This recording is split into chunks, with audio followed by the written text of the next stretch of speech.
Hi everyone, Alex Pattle here, combat sports correspondent at The Independent, and I'm very pleased today to be joined by Kody Big Mo Mommaerts, ring announcer for Boxer, live on Sky Sports here in the UK. Kody, how are you? I'm doing well. I'm enjoying spending some extra time. I'm in Wembley right now, which is a cool little area, but I'm happy to be back more in the downtown area. I'm definitely more of an urban person, so I'm enjoying the city life and seeing everything buzzing around me. Yeah, so you've only just come from Liverpool, where obviously you were working the Natasha Jonas, Michaela Mayer fight at the weekend. Great fight, very close fight. First of all, how was the event for you? How was the weekend? I thought it was great. You know, we had that bit of a layoff during the holidays, so it was nice to get a little bit of a break, give my vocal cords a little bit of a break, but I was really, really eager to get back. And Liverpool put on a great event. I thought the turnout was great for Natasha. Thought it was awesome to see women's boxing highlighted in such a great main event. Loved seeing the traction that it picked up internationally, because obviously Michaela brings big viewership and fandom from the Western Hemisphere. So it was all around just a great international event.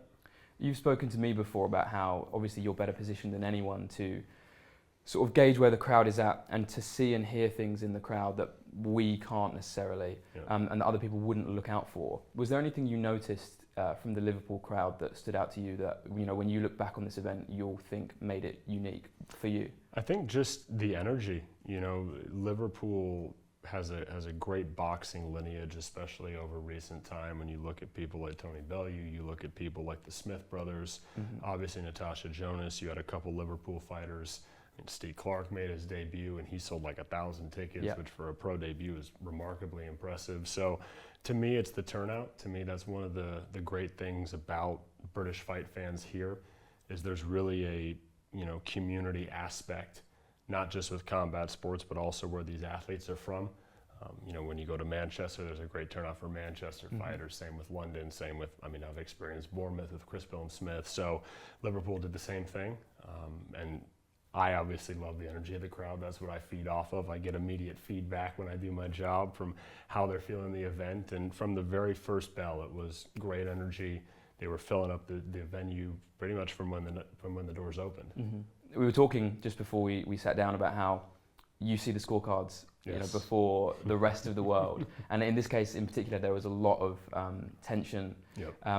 What is that moment like, you know, when you know that you know and no one else does? Well, first and foremost, I want to make sure I don't get anything wrong. But no, it's when I walk up there and the judges are totaling up everything, you know, you have to understand that there's a lot of stakeholders that are waiting for that moment. You look at obviously the two fighters, the camps of those two fighters, the promoters that represent the fighters. You obviously have the fans that purchase tickets. You have the fans that are watching from all over. So there's a lot of aspects that go into that decision, that moment, who wins, who loses, etc. So when I get that scorecard, I already have my prediction going in. I try to play a little bit of a game of myself of, did I score it right? How did I see it? You know, do the judges agree with me or do I agree with the judges? Not that my agreement matters, obviously. But when I get handed that scorecard, first things first, I'm like, all right, let me make sure I have this correct. Let me make sure I don't make any mistakes. If there's something I need to clarify, I do clarify it. But for the most part, it's usually pretty straightforward. And take a deep breath, get in there. It's funny because people meander around the ring. I think they try to sneak a glance. Oh, really? Oh, yeah, all the time. Absolutely. You talk about taking a deep breath. I was looking back at the article I wrote after we last spoke, and there's an Instagram clip in there from Smith Eubank 2, I believe, which is in September, just before we spoke, in Manchester. And you'd captioned the clip of you working that night when you almost black out from adrenaline. Could you talk a little bit more about that? Well, I think it's my job, and all ring announcers, I think a lot of people can relate to it, and some obviously have worked with bigger crowds than others, but when you have that much tension and when you have that much energy, there's no way that you can't feel it. There's no way that you can't feel the moment. I mean, I'm in there in the middle of a ring in the Manchester Arena, which for a boxing match holds around 20,000, 19, 20,000. They're all waiting for the main event. It's a rematch, there's pressure, there's anguish, there's everything that goes into it. So when you feel that moment, and I love to kind of harness the energy of a crowd, and obviously I have a bit more of an animated style maybe than other MCs. But no, I just feed off of it. And when I say I blacked out, it was the sheer amount of energy that I was putting into it, obviously the amount of oxygen that I was putting into it as well didn't help from blacking out. But when you factor all that in, it's just like I finish and I'm like, whoa, that was crazy. Your heart's beating, you're got a little bit of butterflies, the hairs are rising on your skin. So I don't know, it's hard to explain what that's like. Yeah. And I couldn't even imagine what it's like for the fighters, obviously. If I'm feeling that just from emceeing and ring announcing, I couldn't imagine what the fighters are feeling in that moment. You so obviously one of the reasons you've become so popular is you're the youngest ring announcer at this top level of boxing. But you've already gained a lot of experience. It's not just boxer. You worked across other combat sports and whatnot. So you've gained a lot of experience in at a young age, I suppose. Do you still get nervous, like on the day leading up to a fight night, or how in general are you feeling on a fight day? I feel great. I feel energized. It's funny. I'm a former athlete myself, so I believe in the concept of a pregame ritual and things like that. And I'm glad there's never a camera in my hotel room because I got my headphones on, I'm listening to music, I'm getting amped up because I still feel that same level of those competitive juices, that adrenaline that I felt back when I played American football and played sports for a while. So I have my own pregame ritual. I'm ironing my clothes, I'm getting ready, I'm reviewing some names on my card, I'm reviewing the production order in terms of different flow for the Sky broadcast or whatever broadcast I'm working on, all while I'm listening to rap music and EDM and rock music and getting pumped up. And so it's just a time for me to kind of just get in the zone, basically. Was your ritual, you talk about the music you listen to, was it similar when you played American football? Because you played to a good level. We've spoken about this before, but not everyone watching will know. Yeah, was it similar in terms of the songs you'd listen to? Oh yeah, upbeat. It's nothing calm. Yeah, right? I'm trying to get myself to a level where, I have to get ready to do what I do, and what I do is a extreme level of extroversion in the sense of I'm putting myself out there in front of a group of people. I mean, you have to understand that I'm a glorified public speaker. When you really boil down my job to my core responsibilities, I'm a public speaker. And there's various aspects of public speaking and techniques that you want to implement, and one of them is authority, one of them is matching the tone that you want to exhibit to a crowd. So if I'm trying to help stage an atmosphere that is more upbeat, that is more energetic, that's trying to get the crowd around me, then I have to present in that fashion. So I have to do the necessary things to get me to that level, to where I know who I have to be in that moment. I know that level that I have to bring it to, because I can't expect the audience to resonate with me if I don't set the tone immediately. You clearly have a very cerebral approach to the job. What would you say, I can tell that you obviously are very self-aware. What over the last year, because it's almost I think a year to the day since Smith Eubank won. Yes. What's maybe the biggest lesson or the biggest couple of lessons you've learned over that last year that you feel you've been able to maybe implement on the job? I mean, it's nothing that I already didn't know, truthfully.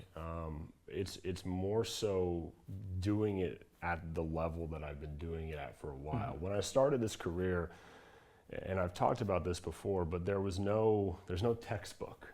There's no, I can't take a master class on it. I can't take classes on being a ring announcer. It's a very niche job. Very few people do it. So how I learned in the beginning was watching people that I believe are the best at it, and I've said it before that I believe the buffers are those individuals. So, and there's other ring announcers too. I'm not trying to act like those are the only ones, but learn and build the job how I want to build it. And in the beginning, I was doing it smaller level, more regional, local level, etc. But what this last year has allowed me to do was to take the strategies that I wanted to do it, but actually do it with the size audiences that I wanted to do it with.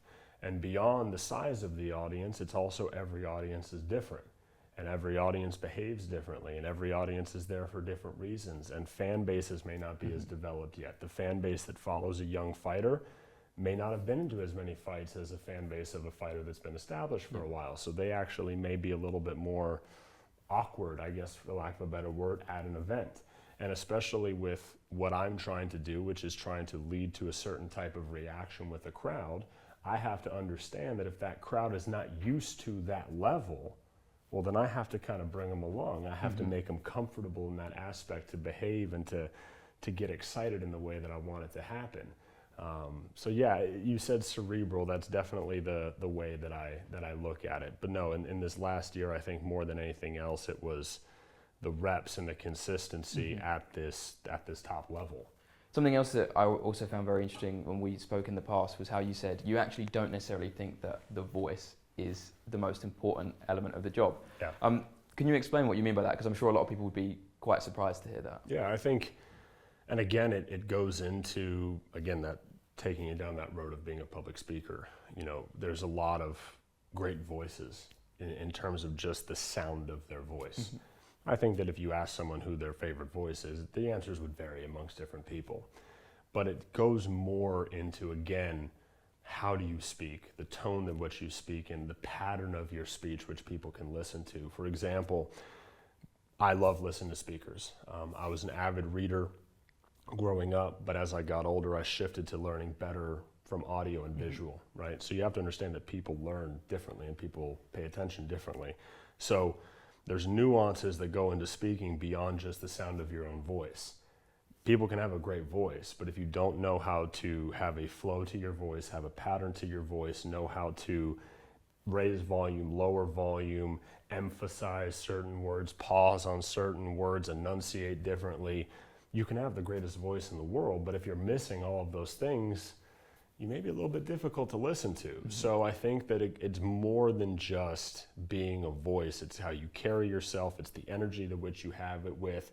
I think especially being on camera, how you position your body and and your body language is really important. And again, that goes into, there's going to be an audience at home that watches you do your job or watches me do my job. So there is a visual component to it all. There may not be as much of a visual component to the people that are sitting in the upper deck of the arena because they may not be able to see as well. But when I'm on camera and I'm looking at you in the same way that I'm looking at you right now, how I carry myself, my body language, and how I make eye contact and things like that plays a huge, huge role in it. It's not just being a voice. I think it goes a lot deeper because in a way, it is a bit of a live performance as well, right? When you look at maybe singers, for example, there's a lot of great singers that sound great in a booth, right? But when they get on stage, if stage presence, how they sound in an arena versus how they sound in a booth, all of that goes into play. You also talked about how important, obviously, the look is, which leads me on to one of my last couple of questions. Yeah. You made what I imagine was quite a tough decision recently. The moustache is gone. Explain yourself, please. You had me going there for a second. I wasn't where we were going to go with that question. Yeah. Honestly, I didn't expect it to be as big of a thing as maybe it was. But I guess that does factor into the concept of it is a very visual job as well, right? I chose to grow out the aptly named mustache, right? I like mustaches. Maybe it's because that's one of the only pieces of facial hair that I actually can grow. It's actually a funny story. When I played American football in college, how it all kind of originated is we used to do picture day, right? And listen, we all could get up there and take a picture and it's fine and I can look at the camera, but how me and my classmates kind of looked at it is, what if we all had goatees in our photo? What if we all had mustaches in our photo? So that's kind of like the origin is like, I rocked a goatee in college. I also used to be a little heavier set, so maybe the goatee thinned out my face a little bit, I don't know. But I always kind of liked how I looked in the mustache. But I always get in my head, I'm like, does this look ridiculous? Does this look goofy, etc.? So I think I got in my head a little bit too much. Right. I was like, I'm going to be on Sky, I'm going to be on ESPN. Do I really want to come on a television with a mustache? So I decided to shave it off.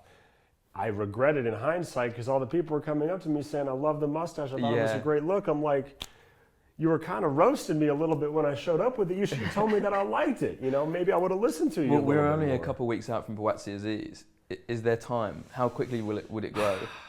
I don't think there's enough time to really get it, thick enough and manicured enough to where it would look presentable, you see. So, but maybe later in the year. Maybe fight fans, maybe we miss our chance for me to grow the mustache out again. I got to give it some time, right? So maybe next time I have, a few weeks off, I can bring it back. So, but now that I know that there's an appetite for it, maybe that's where we go from here. Absolutely. Kody, Big Mo, thank you so much for the time. I really appreciate it. I wish I could have introduced you as well as you introduced everybody else, but it was a pleasure having you. And thank you everyone else for watching. We'll see you soon for another interview. Thank you.